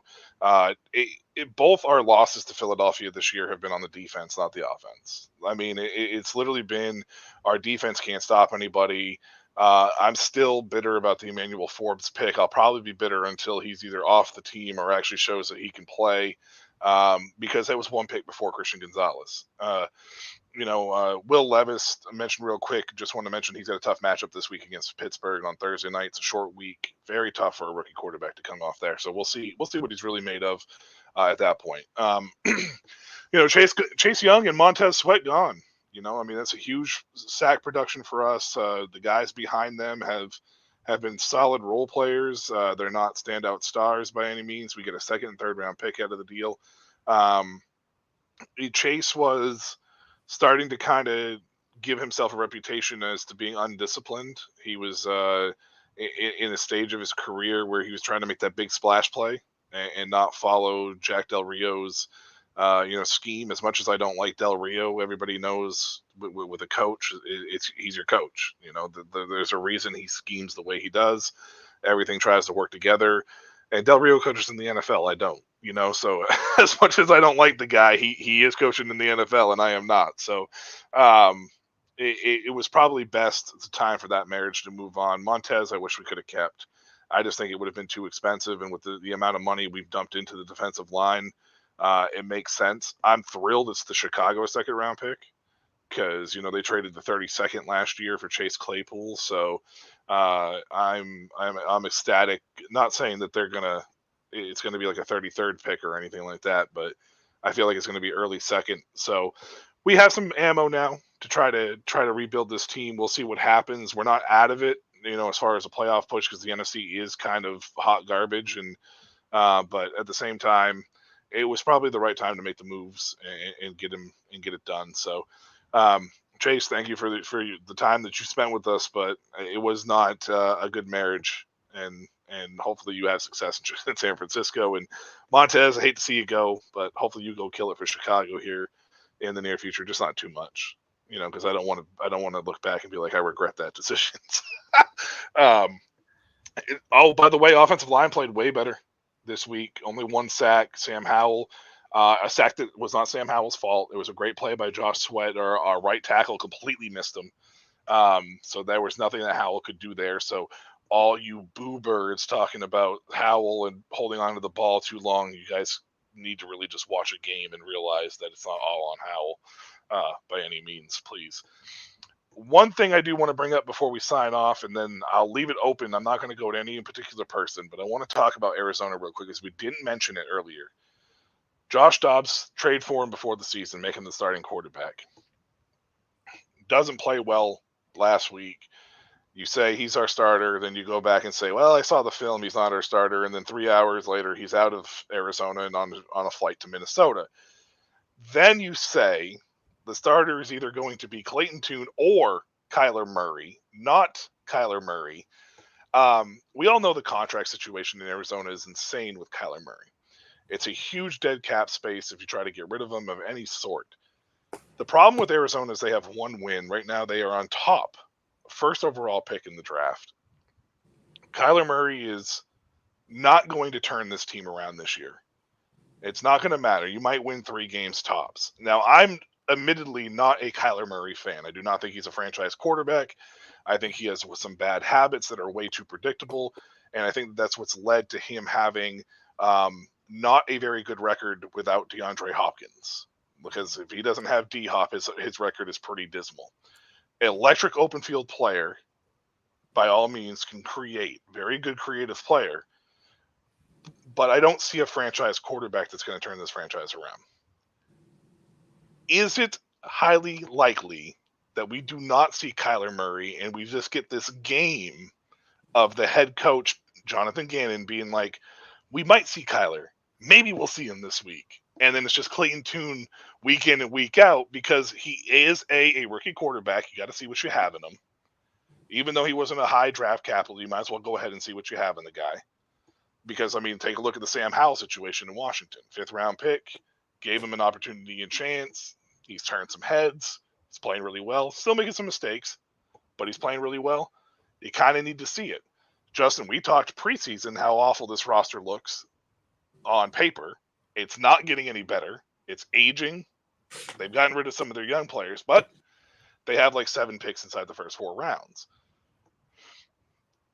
If there is ever a time to eat dead cap space, it is now when you are in rebuild mode because you are not winning with Kyler on your roster with this contract. And it's much harder to build around Kyler with this contract. In my opinion, as a humble analyst that isn't in the NFL, but if I was to look at the numbers, I imagine it would be much easier. Open table discussion thoughts, because I don't know if I'm out of line here because people keep telling me I'm nuts if they're going to eat the cap, that they shouldn't do it, but I feel like it's the right time. Don't all talk at once. I mean, if my opinion on Kyler, man, if I personally think they should trade him. Should have at least, but he was injured. Now you're at the point where, okay, can we sign him for a 1-year deal and then trade him to a team? Get something back out of it. You know what I'm saying? Franchise, trade him, whatever. But at that point, I think coming off the injury, personally, I think that you need to play him so he can show and build that maybe that ticket that you'll get back for him. You know what I mean? It could potentially go from a 4th round pick or something like that to, maybe a 2nd if he comes back and he shows, hey, look, I can still do this. You know what I'm saying? The knee, it's not an issue anymore, and be proficient at the QB position. But he's going to have to show that to really garner that attention. But I think Kyler himself is kind of done with the Cardinals. I will say something real quick is he could still get traded in the offseason because he is under contract with them, I think, for the next 4 years or whatever. So that's right. There is a possibility, but it's a huge dead cap space. Justin, you were getting ready to say something like. Mm-hmm. Yeah, so I mean, the reason why I didn't jump right at the beginning was because I wanted to look at the contract myself. So, if you were to cut or trade him this year, the dead cap is $97.5 million. It is $81.5 million next year. However, in 2025, it drops to $33 million. And then obviously there's a potential out after 2027. And then obviously 2028 is the final year of the contract. He's a UFA in 2029 when he's 32 years old. But you look at this and you look at the cap hit and the dead cap that you would take. I don't see that at least through 2024 you let Kyler go. At this point, he's probably your guy that you've signed to probably a mistakenly long, hefty contract that you have to at least eat for the next 2 years while you continue to build an asset of a team around whatever quarterback you take next. And so obviously in this draft, if you're picking number 1 overall, you might have to do the same thing that the Cardinals have done in the past when obviously they double dipped number 1 and then number 1 2 years back to back from Josh Rosen to Kyler Murray. But you may have to get a guy now, sit him, develop him, maybe even play him, and then find a way to manipulate cap there later. But at the end of the day, Kyler Murray, I still think deserves a chance to show what he has, especially because of what the dead cap situation is. And if this team is going to be the bottom feeder of the NFL for the next 3 to 5 years, it doesn't hurt in keeping him on for 23 and 24 until you can more realistically eat a $33 million or a $20 million in 2026 dead cap to where, yeah, that's still pretty hefty to eat. But it turns into savings. You start saving a little bit of money in 25. I think you look at 14 or so million cap hit versus dead cap. So you would start heading into the positive in terms of savings at that point. So 2025 is where you start realistically say, okay, maybe Kyler is gone and moving on. Because I just don't think it's realistic for a team to take a $97.5 million or $81.5 million cap hit regardless. And then you just play through that. But obviously, until he's healthy and can truly play again and truly show what he has, it'll be the Clayton Tune show, and it'll be make and break for his career, and then allow the GM to decide off of that. Well, okay, so here's a couple pieces of reasons why I'm saying this. What's his cap hit next year? The cap hit, not the dead money. 16. Okay, so here's the reason why. Oh, excuse me, my bad. I was looking at 23. 51.8 next year. 51.8. So, yep. Okay, so one of the biggest things that we have discussed on the show numerous times is the window to win Super Bowls and build the team is generally when you have a quarterback on a rookie contract, right? That's generally the key piece, right? So, with that being said, if you eat, because the 97 million or whatever is not going to happen. He's on the roster this year. There's no if they make the move, it's not going to be until after the year rolls over. So you eat an $81 million cap space for next year. Let's say you trade him heading into the draft. You eat it. But you have a new quarterback that you're going to take. You have 7 picks inside the first 4 rounds. You have some real legitimate chance to do some damage there. Then you eat the $33 million the following year. And then in 2025, which is where you were just talking about as far as your window is concerned, you have your starting quarterback still on a rookie contract. Granted, it's heading into the second half of that rookie contract, but you still have him in that rookie contract where the cap hit is the dead cap money is not so bad. And now you've had 2 years to build that roster to the point where he's now hitting his stride in his 3rd year. And you have young players already on the roster, all around that roster to build. You can actually turn this team around in 2 years, but you have to eat that the $80 million cap space. My personal opinion, because $51 million on the roster is not going to give you wiggle room in free agency to be able to add small key pieces to help those young players. Even though the 81 dead cap hinders it a little bit, it's not as devastating in my opinion heading into at least 2025. That's the only reason why I'm kind of thinking it might be the time to do it this offseason and just eat your loss for at least that 1 year instead of doing it over the course of 3 or 2 years and heading into your 3rd year. And that's maybe where my philosophy and your philosophy might differ a little bit, because I think regardless of how Kyler Murray plays, I don't think the Arizona Cardinals are going to win because of Kyler, or I don't think they're going to lose. I don't think they're going to lose more or less without Kyler. So either way, I think this is a team in a situation where you have to build through the draft. And if Kyler's under center, you save your cap for later whenever you are in competing terms and you're not eating cap that then hurts you later down the road. I mean, you eat what you can now by having him on roster. And then you start to work with that later when you're building up draft capital. And then, you look at guys like James Conner or whatever other assets they even have on the team that might be under contract the next year or two that you could then sell off Oakland A's style, sell them to teams where they get their payday when they go to the other team. I mean, then you just continue to stockpile draft picks and you build through the draft. And then once you can get rid of Kyler, that's what you do. I think that's the logical thing that they'll probably do. Now, obviously, I wouldn't be mad if they do your route either. Yeah, no, and you're right. I mean, I'm chuckling because Steve Keim really kind of screwed this franchise on his way out the door. Definitely. He was like, "Hey, Kyler, whoop, bye-bye. Bag, yeah. I'm gone. See you guys later. Go play your Call of Duty."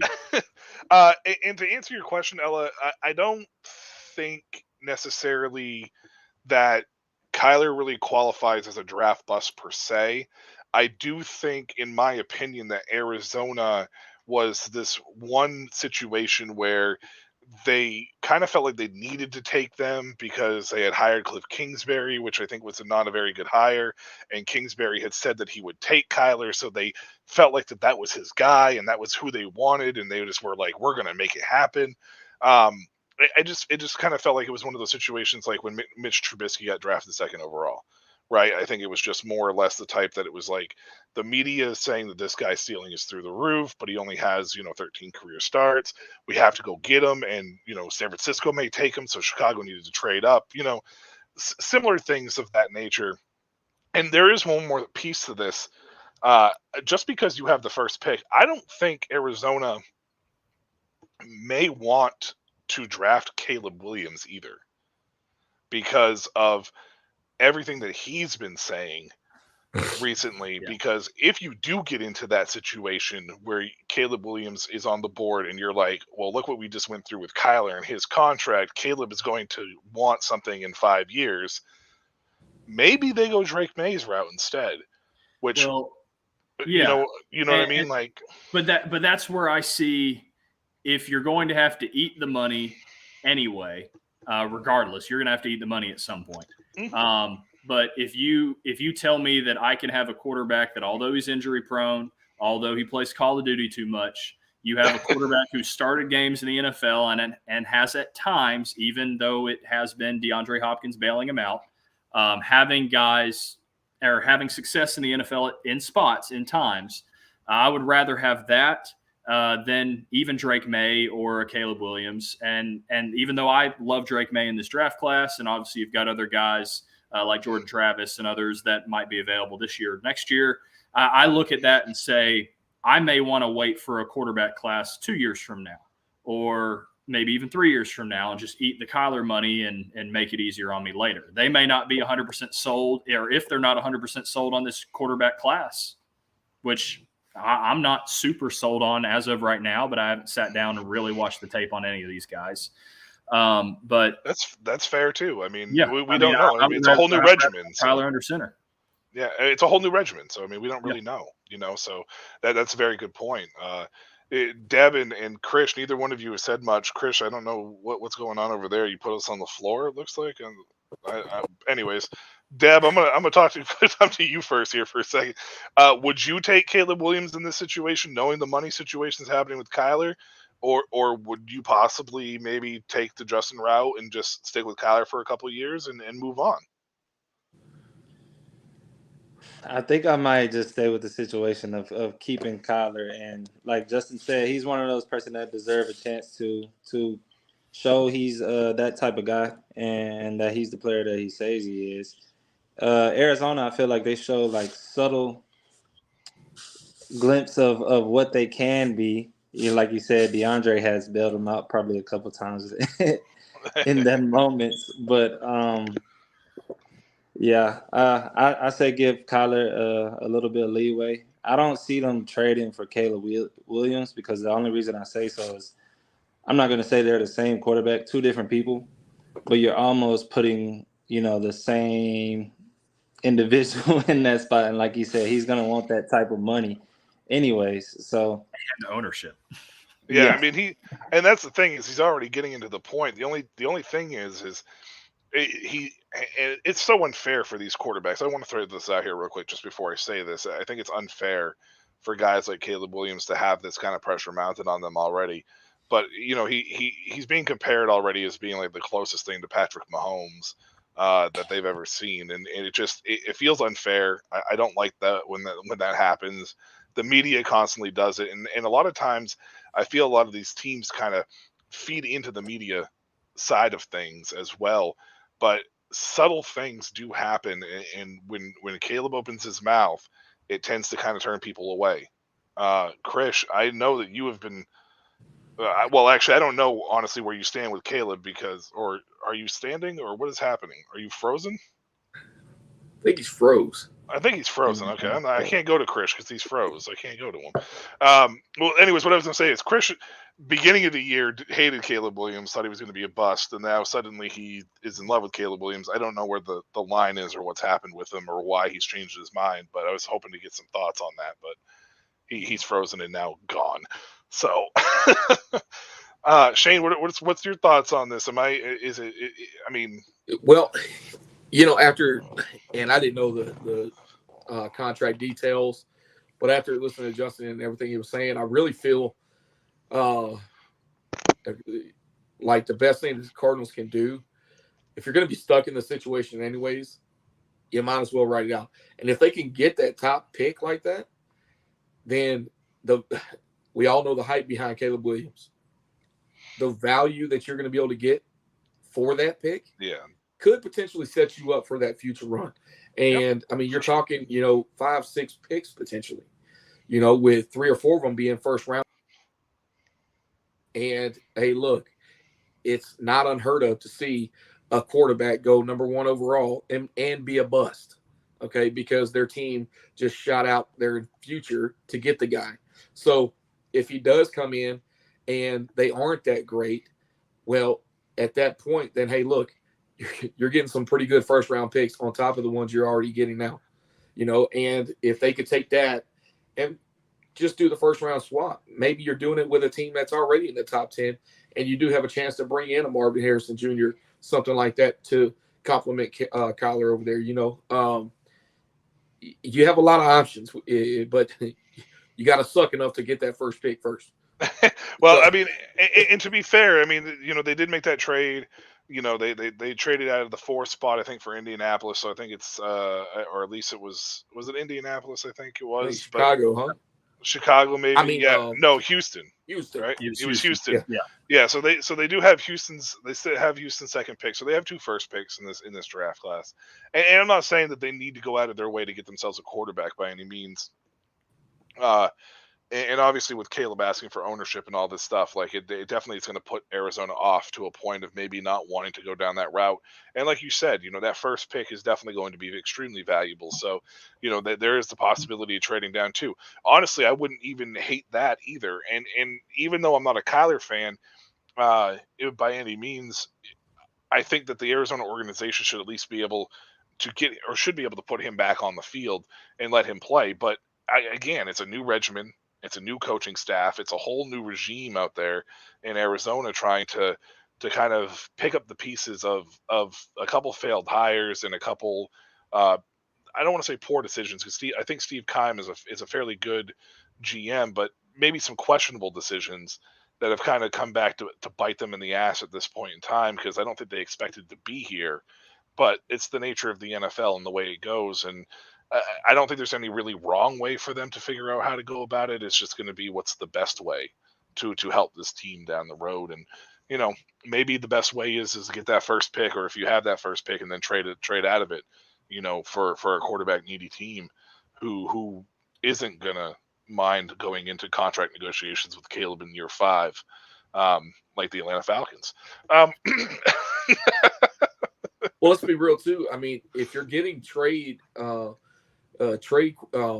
inquiries for that top pick, usually those teams already have pretty good picks themselves too. It's not like you're having to fall back, in the 25 to 30 range. Yeah, no doubt, and yeah, that's the other thing that comes into it. We saw it with Houston. They had the second pick, they had a second first round pick. They took that second first round pick and moved back up to get Will Anderson. So, they really worked the board well enough, and felt that they could wager their future for these two players and be able to still help build themselves around, which is going to be great for them, with the way that they have been playing to the point for pushing the AFC. The way that they have pushed the AFC in surprise mode, and maybe Arizona is Houston next year. Yeah, and that's the thing too. When we put our minds together and start talking about a lot of this, I can see a honestly realistic scenario where if the Cardinals finish the number 1 or number 2 overall pick, they trade back to maybe 5, 6, or 7, and you maybe still have a guy like Marvin Harrison Jr. fall to you, which gives Kyler a guy to work with now, but Kyler plays still. And then if you're still terrible with Marvin Harrison Jr. and Kyler Murray and Marquise Brown and whoever else they got, then you start trading off guys like Marquise Brown, or you trade off guys like James Conner for more draft capital, and you're still sitting number 1, number 2, number 3 overall pick in year 2 or year 3, when then you can finally get rid of the Kyler contract, and then you're probably sitting at $160 million to spend on anybody. The one team to watch out for in this situation would probably be Chicago, because they do own 2 first-round picks in this situation, and if they are ready to move on from Justin Fields and they're ready to, which again I think Justin Fields has got an unfair shake down there, but by any means, but if they are getting ready to move on from him, Justin Fields becomes a trade piece for Chicago to maybe able to get something else added there. And maybe they take those 2 pieces and they're like, okay, well, we're sitting at 2 and 3 because we have Carolina's pick, which is number 2 right now, and our pick is not very good, so we're sitting at 3 or 4. We can go Marvin Harrison Jr. and go Michael Penix Jr., or we can go and maybe Drake May slides, or whatever, and they set themselves up. So Arizona is definitely going to have options, and I think that that's a good thing for a team that's in their position at this particular point in time. And Ella, to be honest with you, probably not too much. Connor is a little bit older, but you could probably get a good 6th round pick out of the deal, and maybe try to turn that into an offensive lineman, because you could find linemen all over the place. So who the hell knows? Another young running back. I will say that ever since talking about Justin's way method now, it doesn't seem as unlikely, to happen that way. In a sense, he softened my position on it, because I was pretty hard-lined on that. But your way makes sense too to me. I still think if I'm the GM, I'm taking my approach, but that's just because it was my thought process. But you're all willing to make the owner put a check right now just to eat it. If Arizona wants to give me a call, I'd bring you on with me, Justin. It's fine. We could discuss this and make this work. I'm sure we could. Oh yeah, I had no doubt about it. We'll bring everybody along. We'll bring Shane along. We'll bring Deb along. Hey, I appreciate it, guys. I don't think we're gonna bring Chris along though. Yeah, nah. I think those hot takes are gonna be a little too much. His picture's still on the floor looking up. Speaking of Chris, we didn't get a hot take segment. I was going to do that next, but I guess we don't have that. So I don't have anything else. Is there anything else anybody wants to add real quick? We got a late surge here of viewers. Weird, it's happened at 10 o'clock. But all the trick or treat crowd's probably done. Man, it was hopping on now. It was so cold, man. Like being in Maine in Halloween, I really honestly just despise it. It was so cold. It was 37 degrees. Yeah. Well, are the Jets even worth talking about? Oh man, that game was awful. Oh geez, I don't know. That was probably the worst played game in the league this year. 7 passing yards. Oh my god! And the Giants still found a way to lose. I picked the Giants this week against the Raiders, but I have no clue. Honestly, that game could probably be just like the Jets game, and somehow somebody loses that shouldn't lose. Yeah. If it's a tie, it's going down as 2 L's. Yeah. We could talk about the Jets. At the end of the day, they did get a win. They put themselves in position. It's hard to take that team seriously. Yeah. It's hard to, and I don't think Aaron Rodgers is coming back. No, I don't think so either.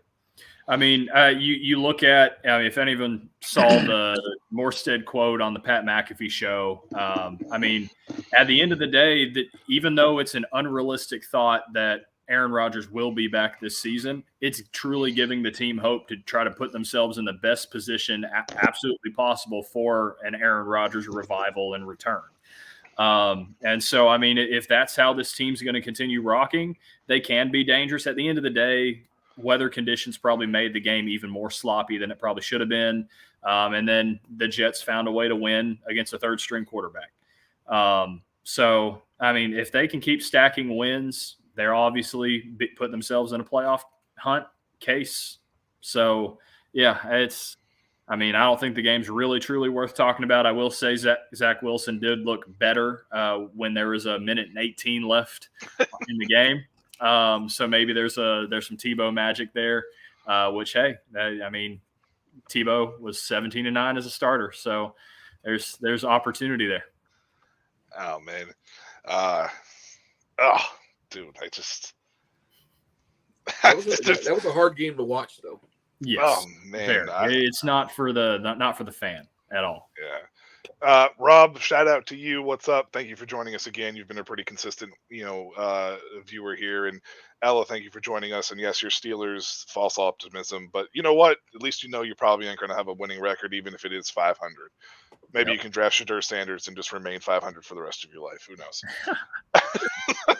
Well, speaking of Shadur Sanders in Colorado, I mean, we also have the big upset of the week that we haven't even talked about: Broncos Chiefs. So, well, yeah, and I did want to mention it earlier, and I didn't mention it because we went to other segments and started discussing other things. But this Chiefs offense feels different. Yeah. Losing Eric Bieniemy has been probably a lot bigger of a. I don't even know how to put it. But it's been a lot bigger of a blow than I think people have realized, to be honest with you. Yeah. And I think it's caused a ripple effect into the what's the word I'm looking for here? The confidence of this team, and because it's not really the receivers. Mm-hmm. They have very similar to Tyreek Hill-esque type receivers. It's just plays are not being made. Yeah. Well, and this game, I know Patrick Mahomes was kind of dealing with some flu-like symptoms, and obviously now he's showing that he is human. And so I don't know. When I watched Patrick this week, it kind of looked like he was trying to force things. Like I don't know if Deb, you've probably been in scenarios like this where you felt like you weren't your best on the field, and you just kind of had to keep pushing through, even though you're not playing to the level that you can. Yeah, on the field. Exactly. Yeah. So it just looked like multiple times where Patrick Mahomes was throwing a screen or a hitch route or something like that. It looked like he was trying to muscle up to get it there, like he wasn't feeling well enough to truly drive that ball to him. The Chiefs defense did all they absolutely could, but I know I've been in situations like that. Deb, how does that feel as a defensive back, knowing that a quarterback probably is off his game because he's dealing with like flu-like symptoms? You can tell he's trying to force things, get things kind of like trying to muscle up to make throws. Does that give you confidence as a DB? Because I see it all the time. Yeah, as a DB, if I see that the leader of the team and the main person of the team is sick, then that may be a good thing on my side. And like you said, he's forcing things, and he might force an interception to me. So who knows? Yeah. I just look at that and I'm like, okay, the Broncos played a really, really good game of football. You look at that and you see the defense, the Broncos defense probably gets some sense of confidence, like you just said, Deb, with all that. And I don't know, the Chiefs defense did all they could to keep it in the game, but Russell Wilson, I think, played a pretty heck of a game too. So I don't know. It was just one of those games that I felt like Chiefs kind of hit maybe a different stride, but no, it's weird seeing the Chiefs kind of this out of sync. I don't think they'll stay like this. But then again, maybe that's just Chiefs bias of knowing they're always going to be in the AFC Championship at the minimum. So I don't know. And I don't see them putting in a second stringer just because he has the flu anyway. So that's just very unlikely for a quarterback like him to be out because of a flu. Wasn't just a flu either. It was like 20 degrees, snow. Yeah. Like, I know when I have the flu, last thing I want to do is have to get up to use the bathroom, much less go out there and play a football game. Yep. Yeah. It's the man cold all over again. Yeah. You get that cold and you just whine. No, I mean, but to be honest with you though, like I have a little bit of drainage and congestion. I had to take something right before I came on air because otherwise I was going to be, sniffling and coughing and all that. Nobody wants to hear that shit. But I was outside just trick or treating, and it was making my chest hurt just walking up and down the street. So I can't imagine. Like I've played with colds and not feeling well, and it hits different when it's so cold outside. So knock you off your game. So the game against Denver was definitely but I think the biggest thing for me was the bigger picture of not just the offense was out of sync, but that defense just got absolutely destroyed. I mean, it was something that we hadn't expected, from that Kansas City defense because they're very, underrated. They've held teams in checks for the most part, and it's just surprising, that we saw Denver just be able to do what they wanted to Kansas City on the defensive side of the ball there. And no, Mucinex is not sponsoring the stream. But if you do, so maybe I should give a call. Yeah, yeah, Mucinex, give me a call. I got you. I mean, do we really think that the Sean Payton, Russell Wilson thing is starting to work its kinks out? Because early on it definitely didn't look that way. Yeah. The dynamic is so weird there. It is. Yeah. I mean, I'll maintain my thought from previous weeks of I think he helps Russell Wilson, but I don't think he helps the organization overall. Yeah. And that's how I kind of feel the same way. Is like it's helping Russell. It's just I don't know if it's helping the rest of the team. Right. And Jerry Jeudy, there is one thing I will say about Jerry Jeudy. I got to give Jerry Jeudy some props because with everything that was going on and Denver trying to run him out of town, he went to management and he went to the coaching staff and said, I want to be more involved. Like, give me the damn ball. Like, I want to be involved. And he didn't have a ton of targets this week, but the targets that he did get, he produced. I mean, it was a good production for him. So it's nice to see that because it very possibly could have been very easy for him to just fold his arms and be like, I'm done. Yeah. I mean, and then you even look at the performance that he had on Sunday. I mean, and even Cortland Sutton, the performances that they had and the way they were able to go out and actually play against the Kansas City Chiefs, one of the classes of the AFC for the last 5 or so years. That's probably the reason why they said, hey, let's hold on to these guys. Yeah. No doubt. And Denver's now, kind of looking at the wild card picture is like within reach. I mean, I don't know how well it's in reach with them, but especially in the AFC, but you're starting to see some of these other AFC teams that you thought were going to be there. And you're like, well, we just beat Kansas City. So yeah, there's an opportunity and a chance there to come knocking for us to maybe slide in there. So I don't know. I don't know. Denver's a very weird team, and Kansas City seems to be out of sync so far through eight weeks. So, talking about the trade deadline, man, that's the team that I expected to pursue a bigger target type wide receiver and didn't go after anybody. It was the Chiefs. It's just I think Matt Nagy, man, I gave him the benefit of the doubt in Chicago, but I'm starting to really wonder about him. Yeah, it's like you said just a minute ago, man. The Eric Bieniemy loss was a lot bigger than I think a lot of people want to give it credit. I mean, it's done wonders for Washington. It really has. Our offense has looked pretty well for the most. Outside of the Buffalo game, really, our offense looked pretty good overall. It's a young quarterback, a little sluggish at times, but overall, it's much better. And it's been our defense. It's been kind of more of a letdown than anything else. So it's been a huge boost for us. It's just we still have other things that we need to work out before we can get to that point. But Kansas City, though, it's just maybe too much faith in Kadarius Toney. maybe too much faith in Sky Moore. I mean, I really like Sky Moore. I liked him coming out of Western Michigan. I thought the dude had, you know, a lot of Tyreek Hill-esque type qualities. I mean, obviously not the same kind of speed or quickness, but you know, he has good hands. He was very productive at a school that he probably had no business being productive at, and that's a joke. College players can be found all over the place. Justin is proof of that for sure. But I just thought that they would just been better. But I just don't know if it's Matt Nagy. And there's a disconnect somewhere. That's how I feel. Yeah, no, I agree. I agree wholeheartedly. And you know, when Washington makes Del Rio the head coach over there, I think he's really gonna turn up and show he said this in the chat to me. He said this in the chat to me the other day, man. On that note, I'm ending it. This is over. The stream's done. We're done tonight.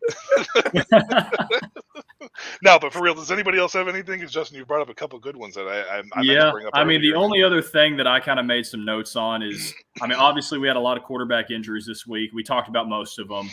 The other one that's really, I think, intriguing is the Rams quarterback situation. Yeah, that's and who are they even going to play? They never traded for anybody. Are they going to pick anybody up? I mean, I scour because you obviously have Stafford, who is going to try to play this week, but I realistically don't think it's a possibility with the ligament issue in the thumb. I mean, obviously Stetson Bennett has not been around the team since September 13th with whatever issue he's dealing with. And Brett Ripien is the only guy on roster who, I mean, I guess you can trust. But if I'm the Rams, I mean, you got to look at the free agent market because you didn't trade anybody, and my eyes go straight to Bryce Perkins. He's been in that system before. Yeah, Bryce Perkins should be brought back. They actually tried bringing John Wolford back, off of Tampa Bay's taxi squad or practice squad, and Tampa Bay was like, "We're activating him to our roster." Yeah, just so you know. But is that where we see Carson Wentz return or EJ Perry step in? Like I don't know. To be honest with you, I mean, they had success bringing in Baker Mayfield when nobody wanted him. Try it with Carson all over again. Might as well. I mean, the Rams are still in it. It's not like they're out of it. You know. I mean, and that's why I thought Carson in Minnesota. I mean, with Carson Wentz, it's technically the hometown team for him because he's a Fargo kid. I mean, so I look at that and say, hey, it's similar Baker. I mean, give the dude a shot and let him play. I guarantee you he's probably still healthy. Now, obviously, the competitor in me says, hey, Sean McVay, I'm available. But at the same time, I know I don't come with the same pedigree, even though I can provide the same play that a guy like Carson Wentz or something like that has. But I mean, if you want to take the Bo Levi Mitchell route here, Justin, I mean, they just probably don't want you to come in and have competition, and provide competition for Stafford. So that's probably what the biggest thing is. No. That's the thing. If this was me 10 years ago, I'd probably be fanboying over Stafford. But today, no. That's a total joke. But I mean, McVay. I mean, Arth is available. I mean, bring him in. I am your air raid spread guy. I mean, worst comes to worst is Puka and Cooper both end up with 10+ catches every game for the next 10 weeks. So let's go. Let's get Justin in there. Yeah, let's do it. Let's do it. Let's get Justin in there. And then, hey, if the Rams need a DB, hey, go call Deb. Yeah, see. Well, we'll take it. Hey, there's Slim over there. I mean, if they want somebody to come in here and just tell them to do stuff, they can, hit me up. I'm not playing. I'm too big for that now. I'm too old for that shit. I'm too old for that shit. I'll come in and give some advice, but that's about all I can do. Y'all thirsty? You want some water? Yeah, I'll squirt water. Some high quality H2O. Yeah, I'll do this. I'll do the squirt bottle into the helmet there for Justin and Deb. That's what I'll do. There you go. I can. My hand works fine for that. I can do that. So. I figured. I would love to have my water one. All right, guys. Well, that's going to do it for here as the Gold Line Stand for your Halloween edition. Happy Halloween to everybody out there. And hopefully everybody stays safe because we had a huge tragedy. I wanted to take this time real quick and just mention that we had a huge tragedy up here in Maine. this past week with a mass shooting. It was the 10th deadliest mass shooting in U.S. history. My heart, my positive thoughts, my positive vibes. I'm not a prayer guy, but if you are a prayer guy, please by all means send your positivity that way in that direction. Lewiston is less than 20 minutes from me. Had some friends up there, had some close friends up there lose some people in the shooting as well. Unfortunately, and I had a good friend that was actually at the bowling alley where it first started. He is safe though, so there's some positive news in that forefront. But there's a GoFundMe out there. I'm sure you guys can find it of any sorts. Please, by all means, just keep the positivity coming up this way. It's a community that stuff like this doesn't generally happen in, and hopefully at some point in time we can come up with a way to have this just stop happening, because it's just at this point becoming too much for a lot of people. But just wanted to take that time as well. If you enjoyed tonight's episode by any means, hit the subscribe button or whatever. Justin, you just sound so more professional when you do it, like over on YouTube and whatnot. Well, all right, guys. So if you like the show, definitely subscribe, because we're on here every Tuesday night at 8:15 typically. And hey, Shady Sports Network has a bunch of shows you might like too. So hit the subscribe button, hit that bell notification so you always never miss a video. Hit the like button if you like this video, and hey, give us some questions, give us some comments, things for us to talk about maybe next week. Any Q&A stuff you want to know about me, Deb, any of the guys on the show, leave that in the comments, and we'll try to hit them next week. So with that being said, I think that's where we end it. Peace, guys. I love Justin for that. All right, everyone.